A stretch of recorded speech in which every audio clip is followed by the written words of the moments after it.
1번부터 하겠습니다. 예정론을 논의할 때 예정론이라고 하는 것은 뭐 창세 전 하나님의 섭리를 의미합니다. 그래서 모든 이 피조세계의 역사가 예정, 인간의 구원과 관련된 것을 우리는 뭐 일반적으로 예정이라고 얘기하고, 전체적인 창조로부터 종말에 이르는 모든 범사를 이제 작정이라고 얘기합니다. 그래서 이 두 개 다 하나님께서 이 피조 세계를 섭리해 나가실 뜻이며 하나의 근간이고 근거가 되는 거죠. 그래서 이 부분에 대한 이제 지금 논의를 하는 겁니다. 예정에 대한 논의를 하는데 보편적으로 예정에 대한 논의를 할 때도 항상 이 십자가 사건을 중심으로 해서 일반적으로 논의를 합니다. 그러니까 이 십자가 사건의 의미가 뭔가, 예정을 얘기할 때도 그 출발점이, 예정을 얘기하는데도 그 출발점이 인간의 이 타락이라고 하는 이 사건, 타락 사건을 기점으로 해서 예정론을 이제 논의를 하기 시작하는 거예요. 그러나 우리 성경신학은 타락 사건으로부터 예정을 논의하는 것이 아니고 전 포괄적인 피조세계에 발생되어지는 창조로부터 종말에 이르기까지의 전 포괄적인 모든 것들을 함의한, 그것을 미리 다 정해놓은 그런 하나님의 뜻으로부터 출발한다는 거죠.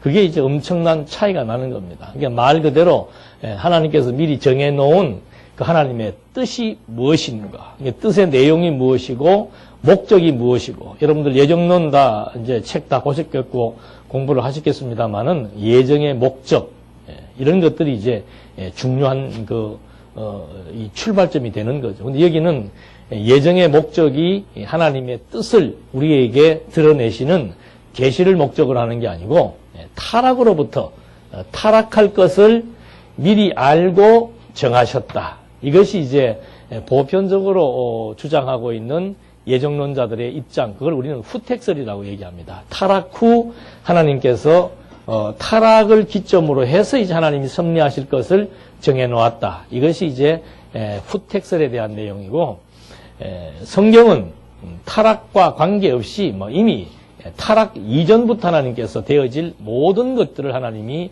정해놓으셨다. 이것이 이제 전택설입니다. 그래서 일반적으로 이 전택설, 후택설이 이제 나중 가서 왜 많은 사람들이 후택설을 지지할 수밖에 없는지, 그걸 이제 우리가 찾아보도록 하겠습니다. 그래서 예정이라고 하는 것을 이제 뭐 일반적으로 논의를 하는데, 내가 지금 예정된 자인지 아닌지, 이게 이제 또 일반 신학에서는 하나의 관건이에요. 당신이 예정된 사람인지 아닌지 어떻게 알 수 있는가? 그걸 이제 자유주의 신학자들은 바로 우리의 선행 또는 우리의 어떤 태도, 생활 방식, 이런 걸 통해서 당신은 선택받은 자다 아니다를 가늠하는 기준으로 삼습니다. 그러니까 예정이라고 하는 것은 어떻게 볼 때는 보이지 않는 어떤 관념적인 것인데, 그 관념적인 것을 우리가 실제로 드러내기 위해서는 우리의 어떤 생활 방식이나 태도나 믿는 사람으로서의 자세가 필요하다. 그래서 그거를 보았을 때 당신은 예정된 사람이다 아니다를 결정짓는다. 이것이 이제 자유주의 신학자들이 주장하는 이론입니다. 그런데 얼핏 들으면은 우리도 여기에 말려 들어갈 소지가 있지요. 행함이 없는 믿음은 뭐예요? 죽은 믿음이다. 당신 행동하는 거 보니까 믿음이 있다 없다? 없다. 그러니까 당신은 예정된 자다 아니다? 예정됐다고 이렇게 확실하게 내가 말하지는 못하겠다. 뭘 보고? 당신 그 태도하고 살아가는 걸 보니까. 그래서 저는 그런 이제 주장에 대해서 극단적인 예를 듭니다. 예수님의 우편 강도는 뭐 했어요? 한 거 있어요, 없어요? 일생에 하나도 한 거 없습니다. 막판에 뭐밖에 한 거 없습니까? 당신은 누구이다? 하나님의 아들 그리스도다. 그걸로 그냥 천당 간 거예요. 근데 그러면은 일찍 믿는 게 손해예요, 이익이에요? 손해라. 그래서 현명한 사람들은 죽기 숨 거두기 직전에 뭐 하면 된다? 믿으면 된다. 그래서 미리 그걸 약속하시는 분도 계세요.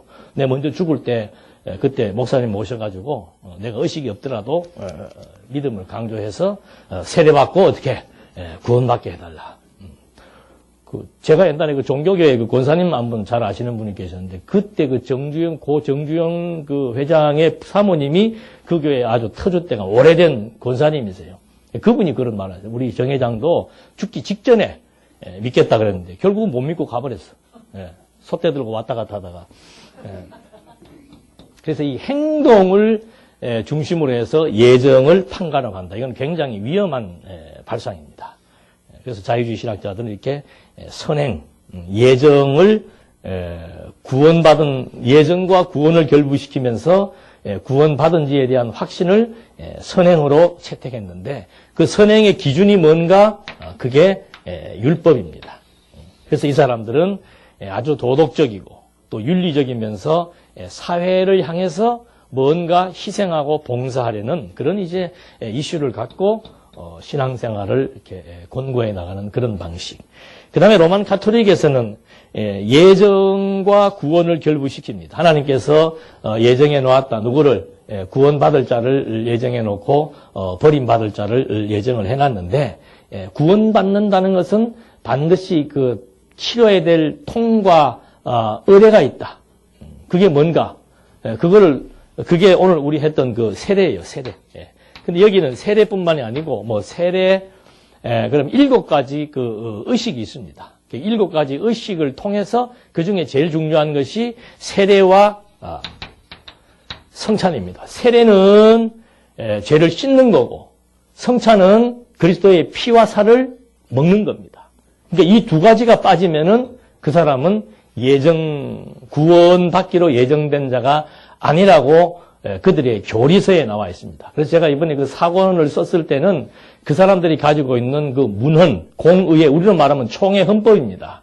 그 헌법책이 이래요.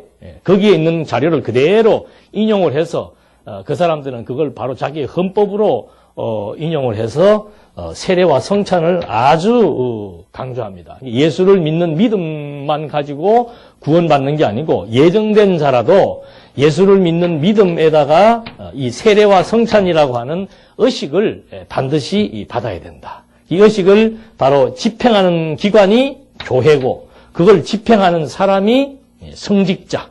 그러니까 교황, 신부, 사제 이런 지도층에 있는 사람들, 이런 사람들에 의해서 세례와 성찬을 받아야만 내가 구원받기로 예정된 자라는 사실을 확인할 수 있다. 이래서 지금 한국교회도 여기에 물이 많이 들고 이게 지금 그 1세기 이후로부터 사도시대 이후로부터 16세기 때까지 완전히 의식화되어 가지고 온 그리스도인들이 세례와 성찬을 받지 않으면은 이건 뭐 완전히 불신자하고 같다라고 하는 그런 관념을 가지고 있었습니다. 그래서 종교개혁을 일으켰던 루터나 칼빈 역시도 루터는 더 하고요. 루터는 뭐 세례에 완전히 신봉자고 칼빈 역시도 이 교회가 참교회인가 거짓교회인가를 뭐로 구분하는가? 말씀이 있어야 되고 그 다음에 뭐예요? 이 세례와 성찬을 행하지 않으면은 그건 거짓교회다. 이런 정도로 세례와 성찬을 아주 중요시 하고 있는 거죠. 근데 칼빈도 그런 얘기는 합니다. 이거는 제가 이제 화요일 날 교회론 할 때 세례 문제가 나오기 때문에 자세하게 말씀드릴 텐데 본인도 세례 받는다고 해서 뭐가 달라지는 건 없다. 이 세례가 뭐 이 사람이 영혼을 죽은 영혼을 살리는 것도 아니고 세례는 그냥 단지 의식일 뿐이다. 그러나 교회의 교인으로서의 표시는 바로 뭔가 세례를 받아야 된다. 그래서 뭐 교인 표시되는 게 꼭 뭐 물로 이렇게 세례를 받아야만 내가 교인이다라고 표시할 수 있는 건 아니잖아요. 꼭 교인으로서의 표시를 위한 것이라면은 그거 아니라도 내가 지금 뭐 장안교회 교인으로 등록해서 교인 되기를 원합니다. 그러면은 뭐 그런 분들은 따로 교적부에 올려도 되고 뭐 교회에다 광고를 해도 되고 여러 가지 방식이 있습니다만은 이런 절차를 중요시 한다는 거죠. 이것이 중세 로만 가톨릭 교회가 예정과 구원 교리를 교회 중심으로 끌어가기 위해서 이래서 교회는 구원의 분배기관이라고 얘기합니다. 예정된 자들로 하여금 교회가 예수를 믿게 하고 교회가 세례와 성찬을 베풀게 함으로써 그들을 구원에 이르도록 중보 역할을 이제 한다는 것. 그래서 이들은 교회를 굉장히 중요시하죠. 그래서 미사, 그리고 카톨릭 성전, 성당, 이걸 이제 성당이라고 말을 하면서 굉장히 신성시하고 있습니다. 그런 반면에 보수주의에서는 뭐라고 얘기하는가 하면은 예정 구원, 예정된 자들은 이제 하나님께서 어떻게 믿음으로 구원을 받게 한다. 그러니까 우리들은 이 구원에 보답하는 생활을 해야 된다. 이것이 이제 그러니까 여기도 역시 마찬가지로 생활을 강조하는 이유는 똑같아요. 행함이 없는 믿음은 죽은 믿음이기 때문에 당신 생활 태도가 계속해서 내가 믿음이 있는지 없는지를 가늠하게 되는 거죠. 그래서 봉사를 열심히 할 때는 내 믿음이 좋은 것 같고 또 뭐 여러분들은 뭐 요즘 안 하겠습니다만 뭐 저도 과거에는 뭐 이렇게 뭐 신정 때 이럴 때는 뭐 항상 금식 기도를 올라가서 짧게는 3일이라도 하고 와야 어떻게 해요? 한 해 농사도 잘 될 것 같고 또 믿음도 좋아지는 것 같고 그래서 여러 가지 문제가 생길 때마다 기도원 가서 기도하고 하는 이유가 바로 뭔가 내 믿음을 측정하는 기준이 생활이기 때문에 그렇다 이 말이죠. 그렇게 해서 이 믿음과 생활을 결부시켜서 이걸 일로 이제 끌고 올라가는 것. 그래서 우리 보수주의 그 신학자들도 학교에서 구원에 관해서는 아무도 장담할 수 없다라고 얘기합니다. 그렇게 말하는 이유는 뭔가 그게 생활이라는 부분을 가미시키기 때문에 그렇게 말하는 자신도 어떻게 해요? 구원에 확신이 있을 수가 없는 거죠. 뭐 누구든지 실수할 수 있고 범죄의 개연성은 가지고 있는 거죠. 예를 들어서 뭐 이번에 이거는 뭐 신문에 났으니까 말해도 되죠. 순복음교회 조영기 목사가 수천억을 교회 돈 수천억을 이제 횡령해서 아마 형사 조치를 받을 거예요. 그러면 이런 식의 논리라면 그 사람 구원받을 수 있습니까? 없습니까?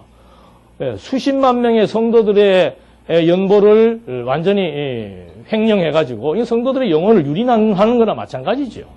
그런 행동을 한 사람 구원받는가 못 받는가라고 하는 문제가 화두로 나타날 수도 있다 이 말입니다. 그런데 구원이라고 하는 하나님의 예정이라고 하는 것은 우리의 행동과 상관없이 하나님의 일방적인 그리고 하나님의 절대적인 당신 기준에 의해서 그냥 정해놓은 거예요. 그래서 온 인류를 여기다 다 가둬버린 거죠.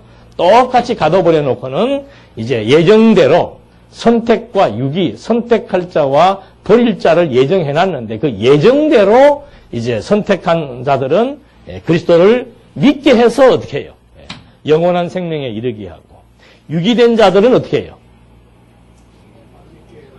누구를? 그리스도를. 항상 그리스도가 중심점이에요. 그리스도를 통해서 믿게도 하고 믿지 못하게도 하고 그렇게 하나님이 이제 섭리해 나가신다라고 저희들은 얘기를 하는데 중요한 것은 뭔가 하면은 구원이 초점이 아니에요. 예정이라고 하는 것은 선택과 유기, 하나님이 왜 선택하고 하나님이 왜 어느 편은 택하고 어느 편은 버리는가 이것이 하나님 자기 계시의 형식이에요. 당신이 존재한다는 사실을 보여주기 위해서 당신이 일방적으로 정해놓고 정해놓은 그대로 뭐 하는 거예요? 섭리해 나가시는 거예요. 그래서 우리는 이런 예정론도 인간의 구원에 초점을 맞추는 게 아니고 하나님께서 인간 영혼의 선택과 유기를 예정하신 대로 그리스도를 보내어서 이 예정의 비밀을 깨달아 하나님의 존재를 확증케 한다. 이것이 이제 예정론에 대한 하나의 그 논의 목적으로 귀결되게 되는 거죠. 그러니까 이런 그 사람들은 전부 예정론에 대한 그 논의 목적들이 예정받은 선택받은 사람들은 어디에다가 하나님의 명령을 수행할 것인가 자유주의 신학자들 그건 사회구원입니다. 세상을 향해서 하나님의 명령을 수행하게 되는 것이고 그 다음에 카톨릭주의자들은 선택받은 자들은 항상 이 성례를 중요시해서 그들의 권위를 강화시키고 교회의 중요성을 이제 강화시키는 그런 방법. 그 다음에 보수주의 신학자들은 구원받기로 예정된 자들이 갈 곳은 어디인가? 천국이죠. 그러니까 지금은 이제 이 세상에 살고 있지만 나중에 이제 천국 간다. 이제 이런 신앙을 가지고 계속해서 이제 살아가게 되고. 그러나 우리는 어떤 개인 구원에 초점을 맞추는 것이 아니고 선택과 유기라고 하는 하나님 자기 계시의 형식이 그리스도를 통해서 그대로 어떻게 된 거예요? 성취됨으로써 정말 하나님께서 예정뿐만이 아니고 모든 창조로부터 종말에 이르기까지. 그러니까 요한계시록에 보면은 예수님께서 당신을 나는 알파와 오메가다. 이건 알파벳의 처음과 끝이지요. 시작과 나중, 창조와 종말, 처음과 끝. 그 말의 의미는 뭔가? 이 피조세계 창조로부터 종말에 이르기까지의 모든 섭리가 당신의 정해놓은 뜻에 의한 것이고, 그 뜻을 정하신 이유는 뜻대로 성취하시는 하나님은 여호와로 존재하신다.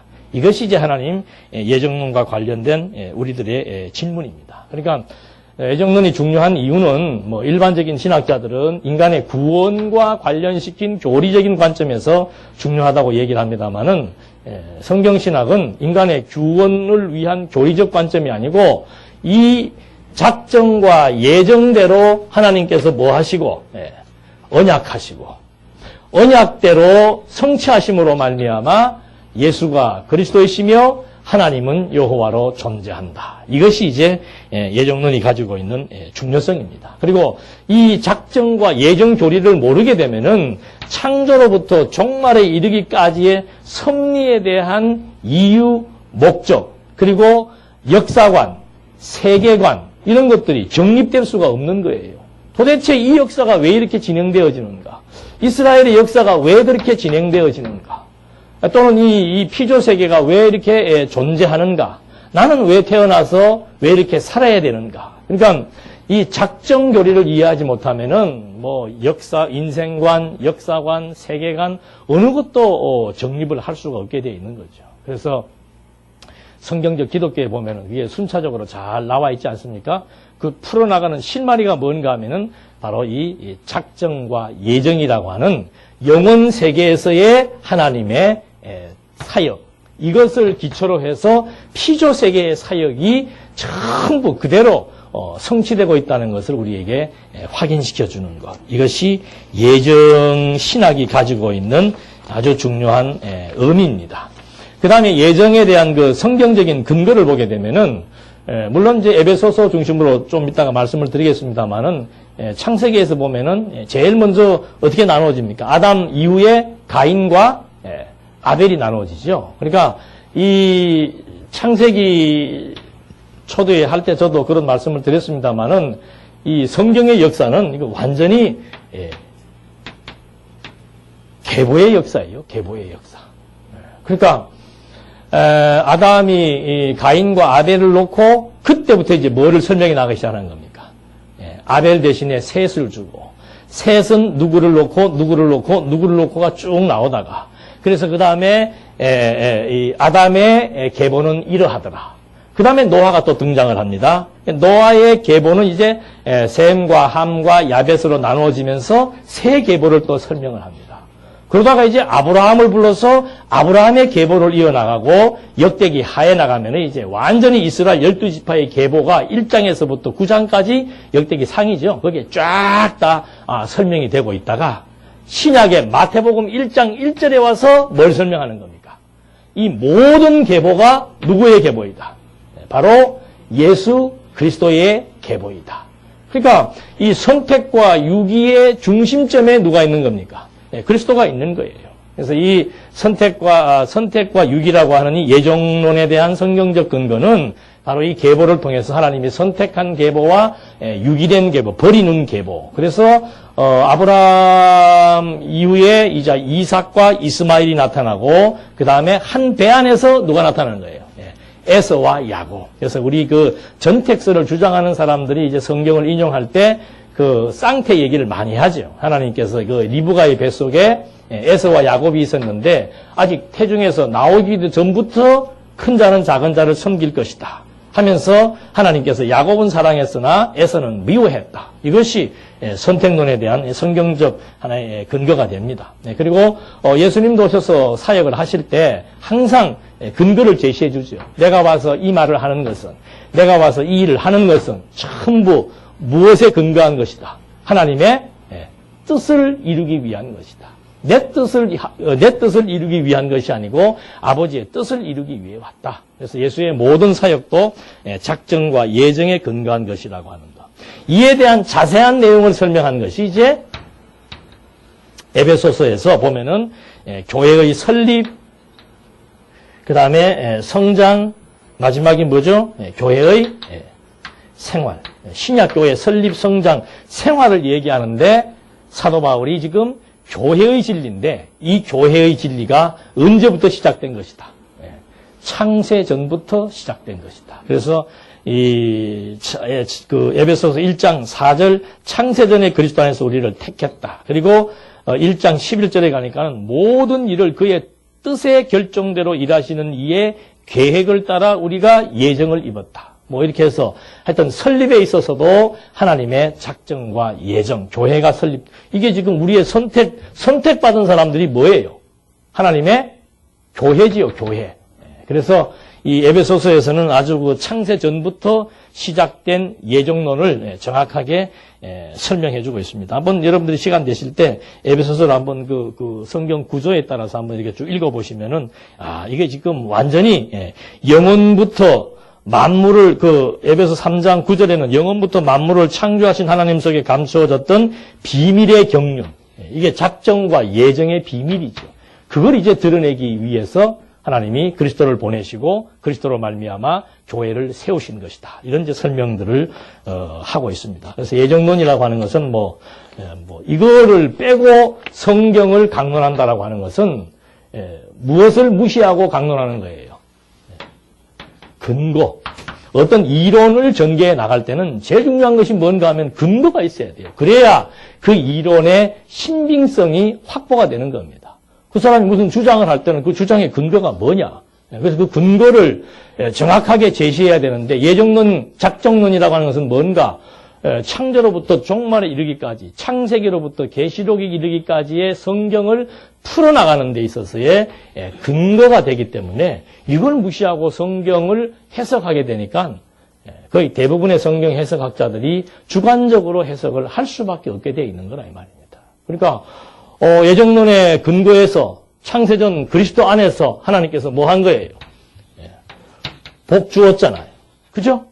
창세전 그리스도 안에서 복 준 거예요. 자, 역으로 질문을 합니다. 하나님께서 아담을 창조하시자마자 아담에게 뭐 주었습니까? 복 주었습니다. 왜 주었습니까? 복을 주신 이유는 뭐예요? 그 근거는 뭐예요? 여기로부터 오는 거 아니에요? 여기로부터. 그러니까 창세기 이번에도 발표회가 있었습니다만은 지금 서구신학에서의 핵심은 뭔가 하면은 성경의 통일성이에요. 성경의 통일성을 말하려고 하니까 뭐가 취약한 겁니까? 근거가 취약한 거예요. 그럼 1장 28절이 문화명령이라고 보고 있는데 우리는 문화명령을 함의한 하나님의 언약이라고 얘기한다. 그 근거가 뭐냐? 1장 28절도 근거가 되지만은 에베소서에서 말하고 있는 창세전 그리스도 안에서 하나님이 뭘 주었다? 복 준 거예요. 그 복 준 그대로 아담 창조하자마자 뭐 한 거예요? 복을 준 거예요. 왜 복을 주었는가? 영원부터 감추어진 하나님의 복의 비밀을 뭐 하시려고? 드러내시려고 아담에게도 복 주신 거라 그 말입니다. 그리고 아담에게 복 주시고 똑같이 또 아브라함에게 노아에게 복 주시고 아브라함에게 복 주시고 그 다음에 그 복의 실체가 누구로 오신 겁니까? 그리스도가 오셔가지고 당신이 복 있는 자라 그 말입니다. 그래서 심령이 가난한 자가 복이 있나니 천국이 저희 것입니다. 해서 복에 대한 해설을 하시는데 그 복의 내용이 바로 하나님의 나라인 교회를 가리키는 거죠. 그래서 이것이 창세 전부터 모든 피조세계의 섭리의 근간이 되고 근거가 된다라고 하는 것. 물론 이제 1장 28절이 구약을 풀어나가는 하나의 논리의 출발점이 되어가지고 구약 성경의 논리 체계를 하나로 담아낼 수 있는 원리로서 우리는 확보가 되어 있는 거죠. 그래서 이번에 김경훈 목사님도 가셔서 지금 이제 아주 좋은 대답을 받았는데 그 대답 받은 내용이 뭔가 하면은 처음에는 그 1장 28절을 가지고 이렇게 풀어나가도 되겠느냐라고 이렇게 접촉을 했다가 이번에 갈 때 그 성경개론 한쪽 가로 1번까지의 내용을 영문으로 번역해서 짤막한 책을 갖고 가서 그 책을 교수한테 줬더니 이틀 뒤에 다시 오라 그래가지고 이 책을 인용하는 정도가 아니고 그거를 바로 그냥 본론, 논문을 때 서론, 본론, 결론 쓰잖아요. 본론의 초반부에다 이걸 다 집어넣어라. 이걸 다 집어넣어서 이거를 서술 형식으로 풀어서 설명을 해서 여기에 맞는 근거 자료 제시해가지고 논문으로 제출해봐라. 이렇게 해서 이번에 구조가 바뀌었다고 그래요. 그러니까 왜 그렇게 얘기를 할 수 있는가? 이것이 성경 자체가 가지고 있는 논리이기 때문에 그래요. 누가 만들어낸 것이 아니고 성경 자체가 1장 28절의 언약대로 또 아브라함의 언약대로 구약의 역사서가 그대로 개진되고 있다는 거죠. 이것이 이제 신약에 와서 그리스도로 말미암아 성취될 하나님의 교회에 대한 비밀이다. 이걸 창세 전부터 하나님께서 뭐 해놓았다? 예정해 놓은 것이다. 그래서 예정론을 모르면은 성경 풀 수도 없게 돼 있는 거죠. 예정론을 뭐 일반 장로교 교리로만 채택해서 이렇게 설명하는 줄로 알고 있는데 그게 장로교 교리 문제가 아니고 이거는 성경 전체를 풀어나가는 하나의 출발점이다. 근데 문제는 뭔가? 이제 예정에 대한 시기라고 아까 말씀드렸죠. 예정에 대한 시기. 이것만 정확히 이제 이해하시면 예정론은 뭐 크게 난해한 게 없습니다. 예정에 대한 시기가 여기에서 예정을 했는데 여기에서 예정을 할 때 이 타락할 것을 어떻게 해요? 알고 뭐 했다? 예정했다. 이것이 이제 후택설입니다. 타락 후에 예정했다는 것이 후택설입니다. 아니다. 하나님께서 타락도 뭐 했다? 예정했다. 이것이 전택설이에요. 근데 이걸 가지고 학자들이 왜 그렇게 고민을 하는가? 후택설과 전택설을 주장할 때 따르는 몇 가지의 문제점들이 있다는 거죠. 그 문제점들을 해결하지 못하니까 할 수만 있다면 문제를 축소할 수 있는 이론이 뭔가? 그게 후택설이다 그 말이죠. 왜? 이렇게 하나님께서 타락도 예정했다라고 하니까 타락에 대한 책임을 누가 져야 됩니까? 하나님이 져야 됩니다. 이 제일 골치 아픈 문제예요. 죄에 대한 책임 문제. 그리고 하나님께서 어떻게 죄를 짓게 할 수 있습니까? 없습니까? 죄는 나쁜 거예요, 좋은 거예요? 보편적으로 나쁜 거라 생각을 하잖아요. 근데 그 나쁜 죄를 하나님께서 짓도록 할 수 있습니까? 없습니까? 그건 도덕적 기준에서 볼 때는 납득이 안 가는 거죠. 그래서 이 전택설을 주장하게 되면 가장 먼저 부딪히는 문제가 죄에 대한 책임 문제고 후택설을 주장하게 되면 가장 근본적으로 부딪히는 문제가 뭔가 하면은 자유의지 문제예요. 타락할 것을 알고 예정했으니까 타락은 누가 한 게 되는 거예요? 인간이 한 게 된 거죠. 그럼 인간에게 자유의지가 있다 없다? 없는데 있다고 할 수밖에 없잖아요. 없는데. 여러분들 기억나시죠? 옛날에 우리 여기 이사 오자마자 우리 개혁주의 신학자 칼빈의 자칭 후계자라고 하시는 분 여기 모셔다가 우리 하나님의 절대 주권과 인간의 자유의지라는 제목을 가지고 한번 포럼을 한 적이 있습니다. 근데 본인도 알아요. 절대라고 하는 것에는 상대가 있을 수 없다는 얘기예요. 그러니까 하나님께 절대 주권이 있다면은 인간에게 자유의지가 있다는 것은 개념적으로 성립될 수 없는 그런 이론이다 이 말이죠. 그걸 다 아는데 어떻게 자유의지가 있다고 주장을 하느냐. 그래서 후택설자들이 제일 이제 피하고 싶은 부분이 인간의 자유의지. 그래서 인간에게 자유의지가 있다는 것을 강조하기 위해서 하나님이 인간을 어떻게 창조했다? 당신의 형상 따라 창조했다. 하나님에게 자유가 있습니까? 없습니까? 하나님에게 자유의지가 있잖아요. 우리 누구 닮은 거예요? 하나님 닮았잖아요. 우리에게도 자유의지가 있습니까? 없습니까? 이런 논리다 그 말이죠. 그러니까 신학자들이 바보가 돼서 그런 말을 하는 게 아니에요.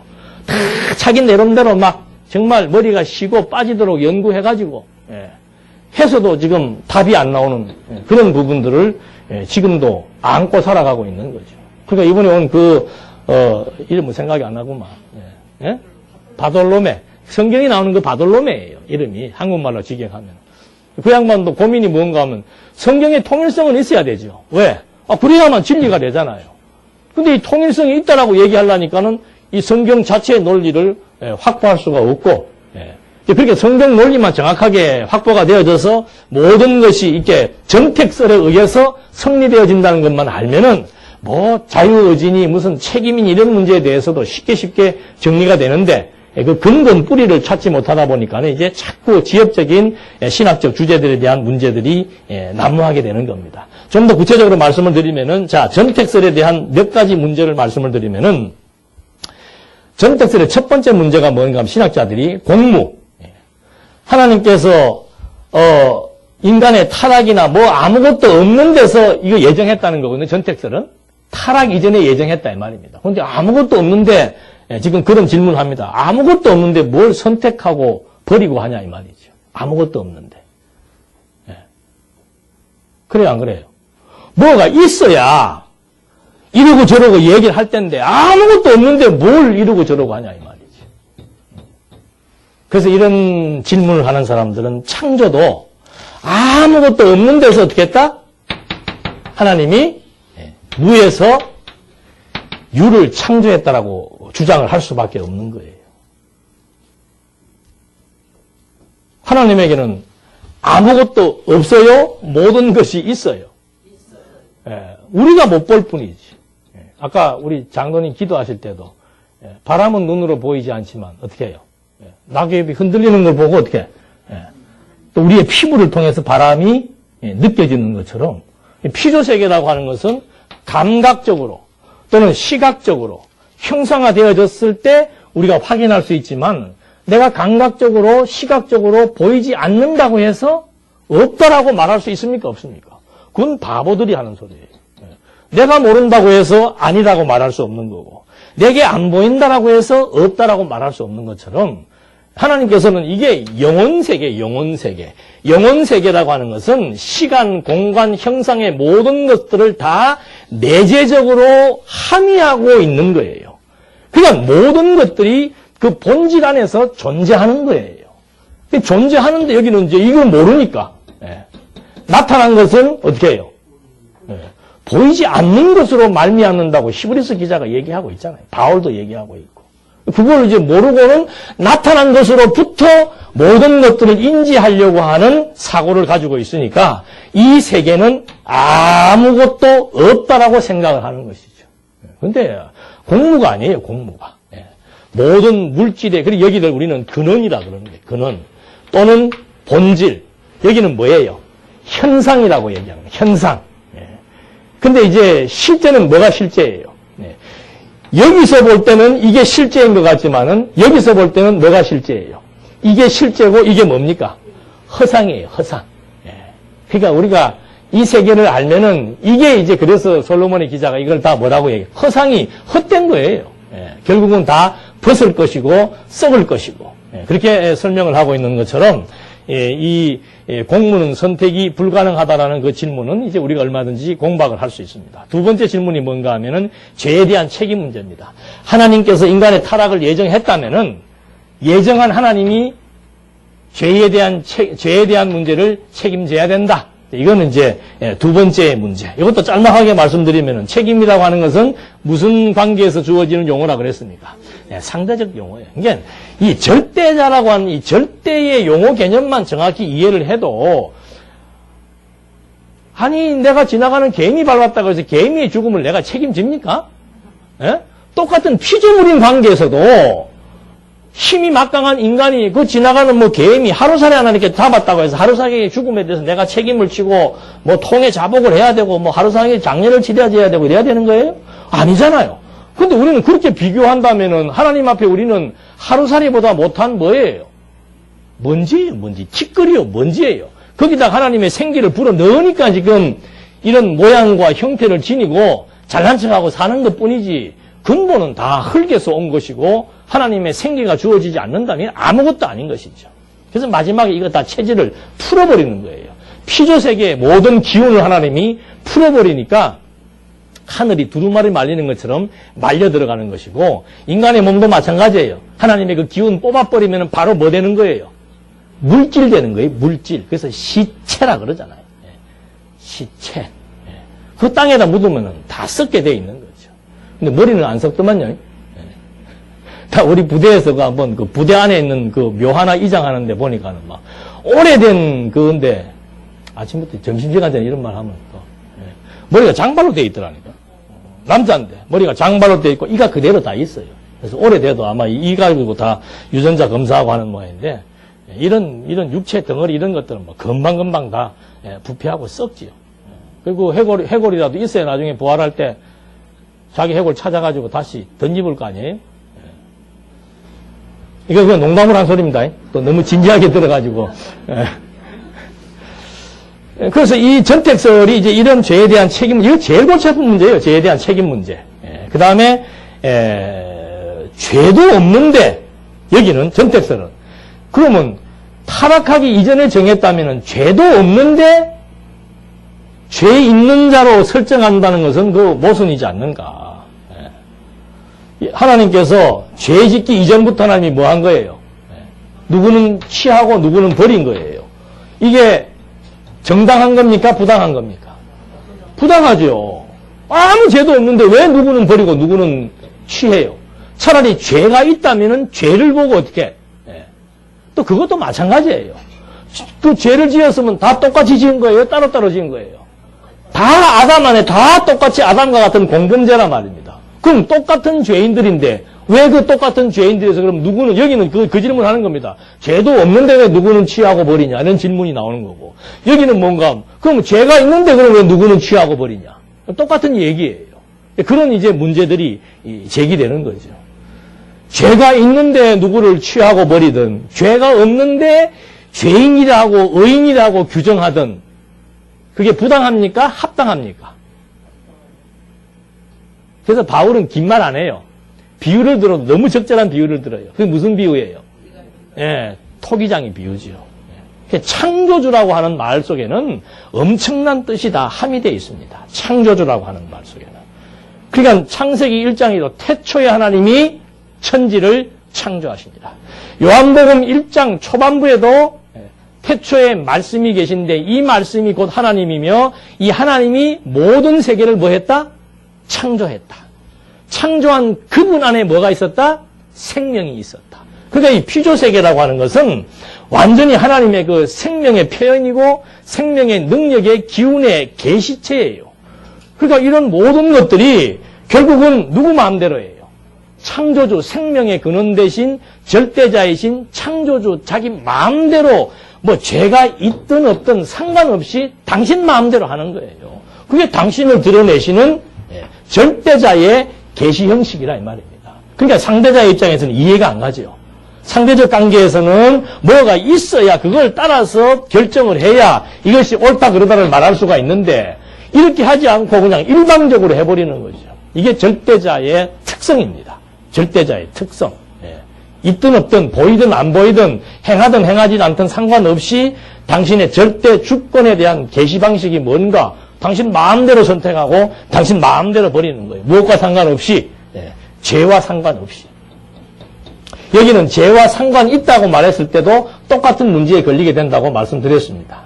그래서 이런 문제들 그리고 이제 뭐 아까 여기 죄의 책임 문제와 같은데 하나님을 죄의 조성자로 막 간주할 수 있는가 뭐 조성은 무슨 조성이에요. 조성이란 말은 당신이 직접 개입한 게 아니고 옆에서 뭐 한 거예요.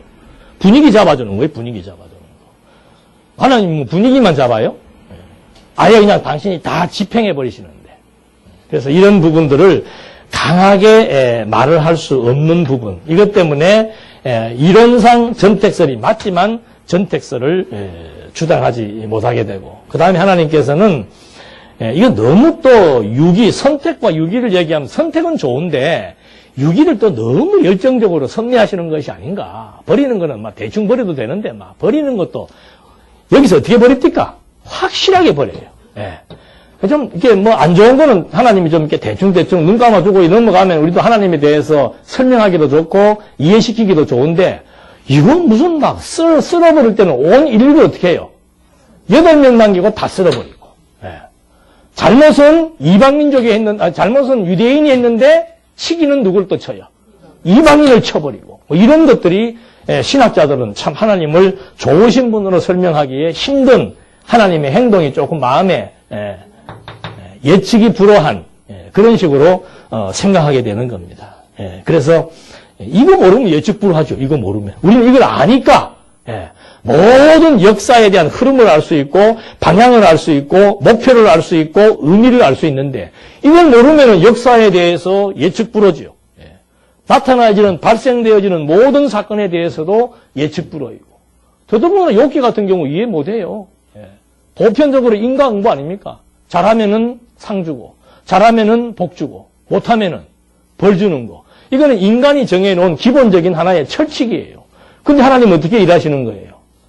잘하는 사람을, 그것도 동방에서 가장 신앙생활 잘하는 사람을 불러다가 하루아침에 뭘 만드는 거예요? 완전히 패가 망신시켜버리는 거예요. 그걸 누가 어떻게 해석을 합니까? 그거 무서워서 하나님 믿겠어요? 예? 그리고 어떤 분들이 욥기서 안 본다 그러잖아요. 무서워서. 왜? 자기도 욥처럼 될까봐. 안 돼. 욥은 그만큼 믿음이나 있어야 그렇지. 우리한테는 그래 안 하지 싶어. 무서워서 안 본다는 거죠. 그래서 지금 학자들이 이런 예정론과 관련되어진 또 하나의 문제는 뭔가 하면은 고난의 문제.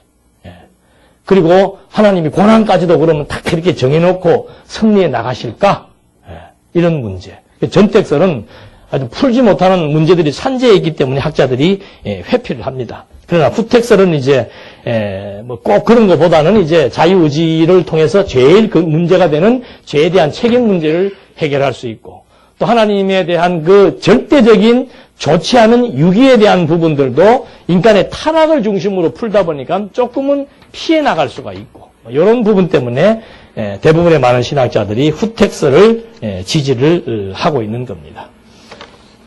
그래서 뭐 이렇게 되면은 뭐 나머지 문제는 뭐 다 간단하게 해결이 되는 거예요. 그래서 자유의지 문제도 뭐 마찬가지로 아까 하나님의 형상이라고 성경적인 근거를 제시하지만 하나님이 가지고 있는 형상과 인간이 가지고 있는 형상은 근본이 다른 겁니다. 질이 다른 거예요. 그러니까 이것은 본질이고 하나님의 형상을 입었다라고 했을 때 우리는 그 본질을 힘입어서 나타난 현상입니다. 그러니까 이것을 하나님이 여기에 있고 인간이 여기에 있어서 인간을 하나님의 형상 따라 창조했다라고 하는 이런 이분법적인 구도에서 이해를 하다 보니까는 이제 이런 문제가 생기는데 하나님의 자유가 있는 것처럼 누구에게도 인간에게도 독립적인 자유가 있다라고 하는 이런 이분법적인 사고를 가지고 인간의 자유의지를 말하지만은 늘 말씀드린 대로 이 원을 이해한다면은 이게 하나님의 본질이에요. 이 본질 안에 만들어진 창조된 인간에게도 의지가 있습니까? 없습니까? 의지가 있어요? 없어요? 있기는 있죠. 그러나 이 의지는 완전히 누구에게? 이거 이제 종속이라고 얘기하는 거예요. 그러니까 겉으로 봤을 때는 내게서 의지가 있어서 내가 무슨 결단을 하는 것처럼 보이지만은 그런 결단을 하도록 지정이라 그러잖아요. 알고 느끼고 결단하는 이 암, 느낌, 결단이 모든 것들이 다 누구에 의해서 하나님께서 어떻게 해요? 그렇게 할 수 있도록 깨달음을 주니까 그 깨달음에 의해서 감동을 받고 감동이 반복되니까 이렇게 해야겠다라고 하는 의지 결단이 생기기 때문에 가장 중요한 것은 뭔가 의지만 따로 이렇게 작동하는 게 아니에요. 인간은 인격체이기 때문에 항상 암과 느낌과 그에 따른 결단 이것이 이제 총합적으로 이렇게 작동을 하게 되어 있는데 제일 중요한 것이 지적인 작용이잖아요. 성경에서 계속해서 알게 하려 하십니다. 구약성경도 알게 하려 하십니다. 성경을 깨닫게 하려 합니다. 성령이 와서도 하는 일이 뭔가 예수가 그리스도라는 사실을 너희들에게 뭐하고 가르치고 생각나게 합니다. 이 전부 지적인 작용이에요. 이런 작용에 의해서 인지되는 만큼 마음에 뭐가 와요? 감동이 오는 거죠. 그리고 오전에 그 바울이 범사에 감사하라. 아까 시간이 없어서 말은 길게 못했습니다만은 이건 막 감사 정도가 아니죠. 하나님이 어떤 분이신 줄 알면은 모든 것에 감사라고 하는 것은 고맙다 그런 뜻이에요. 고맙습니다 이런 정도가 아니잖아요. 하나님이 어떤 분이시고 나와 하나님과의 관계가 어떤 관계이고 하나님이 나에게 무엇을 약속했고 무엇을 위하여 살게 하시는지를 깨닫게 되면은 감사 정도가 아니고 막 늘 뭐 하는 거예요? 탐복하는 거죠. 탐복하는 거. 여자가 남자보다 오래 사는 이유 중에 하나가 뭔가 하면 여자분들이 남성보다 감탄을 잘한대요. 예. 찜질방에 가보면은 남자들은 주로 구석방에 들어가서 뭐 해요? 자요. 여자들은 수건 이상하게 묶고 앉아가지고 대명이 앉아서 별것도 아닌데 뭐 해요? 감탄들을 그렇게 많이 해요. 와, 그랬냐, 뭐, 옷 하나 산 것도 와, 그리고 막, 예? 그러니까 우리 애기들도 엄마의 뭘 먹고 산다 그래요? 감탄을 먹고 애들이 자라는 거예요. 거기서 감성이 만들어지는 거예요. 아니, 그런 관계 속에서도 감탄을 하는데, 하나님께서 이 생명의 원리를 우리에게 알게 해주셨고, 지금 데살로니가 교회가 흐트러지는 이유는 뭐예요? 예수님 다시 온다는 거 지나갔다라고 생각을 하고 온다는 게 지나가 버리니까 우리의 부활이 있다 없다. 이게 우리 기독교의 생명선입니다. 이게 무너져 버리니까 아이고 그냥 대대로 살자. 그래서 불의하고 부정한 생활을 하니까 바울이 그거 아니다. 예수의 재림은 반드시 오신다고 했기 때문에 오신다. 그리고 너희들은 빛의 자녀이고 그가 오심으로 말미암아 온 피조세계 악의 권세를 심판할 것이며 교회가 승리할 것이며 최후에 우리는 생명으로 부활한다. 이에 대한 확신을 심어주고 난 다음에 그 여호와에 대한 인식이 떨어지니까 마음이 뭐한 거예요? 탐복하는 거죠. 늘 소망 가운데서 탐복하면서 맞아 범사의 하나님을 인정하며 살아야겠다라고 하는 의지결단이 나타나게 되는 거죠. 그래서 뭐 인간의 자유의지가 하나 여기서 떨어져 나와 있는 이 스스로 누릴 수 있는 자유로움 이런 건 없습니다. 여기에서 빠져나와서 될 수 있는 일은 없어요. 그래서 저는 과거에도 뭐 일반 신학교에서 강의할 때에서 가서 하면은 꼭 무슨 이 얘기를 하면은 그 학생들이 이런 얘기를 하면은 꼭 질문을 해요. 그럼 아담 타락도 하나님께서 하신 겁니까? 라고 물어요. 그러나 이제 그 질문 나오면은, 이거 이제 이번 학기로서 강의가 끝나겠구나. 왜? 그 얘기는 해줘야 될 거 아니에요. 그럼 있다 말하기 전에 이거 그래요. 자, 이것이 하나님의 영역입니다. 이 영역의 범주 밖에서 될 수 있는 일이 있습니까? 없습니까? 물으면 이제 조용하죠. 왜? 있어요? 없어요? 물으면은. 있으면은 하나님의 절대성 밖에 또 다른 세력이 있기 때문에 하나님은 절대자가 아니고 상대자가 되어버리는 거예요. 그래서 이건 있을 수가 없는 일이에요. 모든 것은 이 안에서 다 하나님의 능력과 하나님의 뜻과 하나님의 의지에 의해서 되어진다고 우리가 이해를 해야 하나님의 절대성에 문제가 발생하지 않겠지요. 여기까지만 얘기해 주는 거예요, 그냥. 그러면 이제 끝나고 자기들끼리 또 막 말을 만들어 그 다음 시간 되면 이제 그 다음 시간 학장까지 같이 앉아 있어요, 이제. 뭔 소리 하나 들어보고. 아이고 이제 끝내자 싶어서 이 얘기 하는 거죠. 하고 나면 이제 한 학기 지나고 이제 그만 나오라고 학생들이 혼란스러워서 안 되겠다. 혼란스럽죠.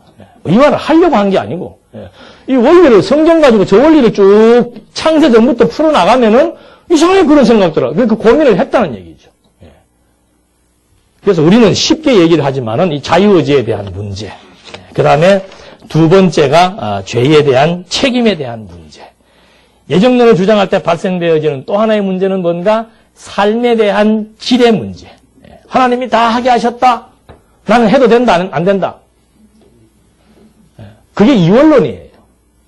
하나님이 다 하신다. 나는 대구에서 진짜 그런 분이 한 분 계셨어. 한 1년 동안 성교대학 나와서 2시간씩 강의를 듣더니 가만 강의를 들어보니까 맞더라 이거예요. 성경도 맞고 당신 강의하는 것도 맞는데 가만 보니까 결론은 하나님이 하신다는 거라. 그거는 자기가 이해가 된대요. 그러니까는 이제 그다음부터 나는 어떻게 하겠다? 좀 쉬겠다 이거지. 자기 문제는 그 당시 자기 문제는 뭔가 딸 시집 보내는 일인데 이거 이제 하나님한테 한 6개월 정도 맡겨보겠다 그러더라. 6개월 뒤에 결혼을 했으면 다행인데 못 해버렸어. 그 다시 내가 또 해야 되겠다 그러더라. 이 사람들의 사고라고 하는 게 이게 이원론적인 사고가 이게 딱 고착화되어 있기 때문에 하나님이 하신다 그러면은 나는 뭐예요? 그럼 안 해도 되겠네 이 생각을 한다는 거죠. 근데 이 예정론이라고 하는 이 깊이 있는 하나님의 본질을 이해하게 되면은 이 지정의가 발동하게 되어 있습니다. 하나님이 어떤 분이신 줄 알고 나를 그 아름답고 선한 프로그램 속에다가 나를 집어넣어서 나, 이렇게 먼지와 같은 나, 정말 쓸모없는 나를 하나님께서 의롭다고 인정해 주시고 사랑하는 친백성으로 삼아주셔서 하나님의 선한 일의 도구로 쓰신다라고 하는 사실이 깨달아지게 되면은 마음이 뜨거워지게 되는 거죠, 여기에서. 마음이 뜨거워지게 되어 있는 거예요. 저는 오늘도 뭐 찬송하는데 막 신실하신 줄 알 때 막 눈이 울컥하더라니까요. 여기 다 알고 있잖아요. 정말 하나님이 신실하시다는 거. 그게 깨달아지는데 단마디에 찬송 소리 듣고도 마음에 생각이 나니까 감동이 오고, 감동이 오니까 이제는 살아도 죽어도 굶어도 먹어도 어떻게 해요? 바울처럼 선한 싸움 다 싸우고 내 달려갈 길을 어떻게 해요? 끝까지 다 달려가고 믿음도 어떻게 끝까지 지킨다는 이것이 바울의 의지가 아니고 지정의의 작용인데, 이것이 다 하나님께서 나로 하여금 그렇게 살아가게 하시는 예정론적 근거에 의한 하나님 섭리의 결과라고 하는 것. 이런 맥락에서 깨달음이라고 하는 것은 너무너무 중요한 거예요. 너무너무 중요한 거. 그래서 깨달은 만큼 행동하기 때문에 믿음의 성질은 뭔가 아는 만큼 드러나게 돼 있어요. 행동을 통해서 그 사람이 구원받는다, 못 받는다를 가늠하는 것이 아니고, 믿음이 가지고 있는 성질은 10%에 대한 믿음이 있으면 10%에 대한 결과로 드러나게 돼 있다는 거죠. 그래서 이 믿음의 출발은 깨달음에 있기 때문에 이런 우주와 만물을 창조하신 하나님의 본질에 대한 인식은 우리들로 하여금 정말 나태하고 냉소적으로 살게 하는 것이 아니고, 정말 이 가치를 깨달으면 깨달을수록 세속과 하나님에 대한 가치 분별에 의해서 정말 주를 위한 선한 싸움을 싸우면서 살아가게 하신 하나님의 은혜에 감동하면서 끝까지 진리와 함께 하고자 하는 그런 결단을 하도록까지 하나님이 해나가시기 때문에, 예정론 얘기한다고 해서 여기에 내가 빠진다거나 나는 한다 못한다라고 하는 이런 이론 자체가 잘못된 것인 걸로 확인을 할 수 있습니다. 그래서 예정론은 우리가 공부할 때 기본적으로 해오시는 공부이지만, 신학자들은 아직도 예정론에 대한 문제가 여러 가지 난제로 남아있다는 사실을 기억하시면서 한 번 더 책들을 통해서 여러분들의 신학적인 정립을 해보시기 바라겠습니다. 기도하시겠습니다. 은혜와 사랑이 풍성하신 하나님 아버지, 저희들에게 참 이렇게 다양한 신학적인 내용들을 탐구할 수 있도록 여건과 또 우리의 마음을 허락해 주심에 대해서 감사드리며, 이런 모든 것들이 결국은 하나님의 살아계심에 대한 확증을 위한 보조 수단임에도 불구하고 정말 더 성경에 대한 진가가 무엇인지를 깨달아 나갈 수 있는 도구로 삼아 주시기에 감사드리며 예수님의 이름으로 기도드립니다. 아멘.